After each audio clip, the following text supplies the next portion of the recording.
రోజు ఈ వీడియోలో 2026 సంవత్సరంలో రామలక్ష్మణ ద్వాదశి ఎప్పుడు వచ్చింది?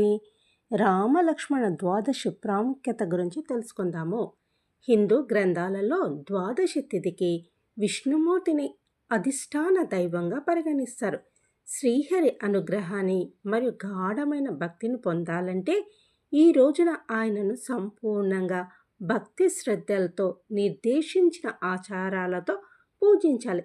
ద్వాదశి వ్రతము భౌతిక సంపదను మరియు మోక్షాన్ని ప్రసాదిస్తుందని అంటారు.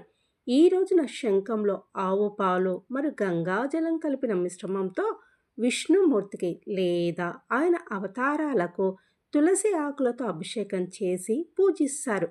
ఈ రోజున బ్రాహ్మణులకు భోజనం పెట్టడం కూడా గొప్ప పుణ్యకార్యంగా పరిగణించబడుతుంది.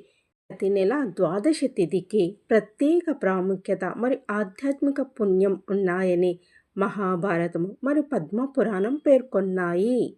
జ్యేష్ఠమాసంలోని శుక్లపక్ష ద్వాదశిని రామలక్ష్మణ ద్వాదశి అని పిలుస్తారు. ఈ రోజున శ్రీరాముణ్ణి విష్ణుమూర్తిని యథావిధిగా పూజిస్తే కోరికలని నెరవేరి విష్ణు లోకంలో నివాసం లభిస్తుంది. శాస్త్రాల ప్రకారం ఈ వ్రతాన్ని పాటించడం ద్వారా సంతానం లేని వారికి ఉత్తమమైన సద్గుణవంతులైన సంతానం కలుగుతుందని నమ్ముతారు. భారతదేశంలోని తూర్పు ప్రాంతంలో ముఖ్యంగా ఒడిస్సా మరియు బెంగాల్లోని వైష్ణవ సమాజంలో ఈ ద్వాదశిని చంపా ద్వాదశిగా జరుపుకుంటారు. శ్రీ జగన్నాథ స్వామికి చంపా పూలంటే చాలా ఇష్టమని నమ్ముతారు. అందువల్ల ఈ రోజున స్వామిని పూర్తిగా చంపా పూలు మరియు ఆకులతో చేసిన దండలు, ఆభరణాలు మరియు కాలి గజ్జలతో అందంగా అలంకరిస్తారు. 2026 సంవత్సరంలో రామలక్ష్మణ ద్వాదశి 26వ తేదీ జూన్ 2026 శుక్రవారం నాడు వచ్చింది. ద్వాదశి తిథి ప్రారంభము 25వ తేదీ జూన్ 2026 గురువారం రాత్రి 8:09 ప్రారంభమై 26వ తేదీ జూన్ 2026 శుక్రవారం రాత్రి 10:22 ద్వాదశి తిథి ముగుస్తుంది. పారణ సమయము 27వ తేదీ జూన్ 2026 శనివారం ఉదయం 6:01 నుండి 8:34 వరకు. పూజా విధానం మరియు నియమాల గురించి తెలుసుకుందాము. భక్తులు ఈ రోజున ఉపవాసం ఉండి పండ్లు లేదా పాలు మాత్రమే స్వీకరిస్తూ నిష్టగా ఉంటారు. శ్రీరాముణ్ణి మరియు లక్ష్మణ స్వామిని పూలతో అలంకరించి ప్రత్యేక నైవేద్యాలను సమర్పిస్తారు. ఈ రోజున తులసి పూజకు కూడా ఎంతో ప్రాముఖ్యత ఉంది. రామాయణంలోని ఘట్టాలను చదవడము లేదా వినడము చాలా శుభప్రదమని నమ్ముతారు. ముఖ్యంగా సుందరకాండ పారాయణం చేస్తారు. సాధ్యమైనంత మేరకు పేదలకు అన్నదానము లేదా ఇతర నిత్యావసరాలను దానం చేయడము ఈ వ్రతంలో ఒక ముఖ్యమైన భాగము. వరాహ పురాణంలో దూర్వాస మహర్షి సత్యతాప మహర్షికి ఈ పవిత్రమైన ద్వాదశి వ్రతాన్ని ఆచరించే విధానము మరియు మహిమను గురించి ఉపదేశించారు. దూర్వాస మహర్షి చెప్పిన దాని ప్రకారము ఈ రామలక్ష్మణ ద్వాదశి వ్రతం యొక్క శక్తి వల్లనే దశరథ మహారాజుకు సాక్షాత్ విష్ణుమూర్తి కుమారుల రూపంలో జన్మించబడ్డారు. వశిష్ఠ మహర్షి సలహా మేరకు దశరథ మహారాజు ఈ వ్రతాన్ని ఆచరించాడు.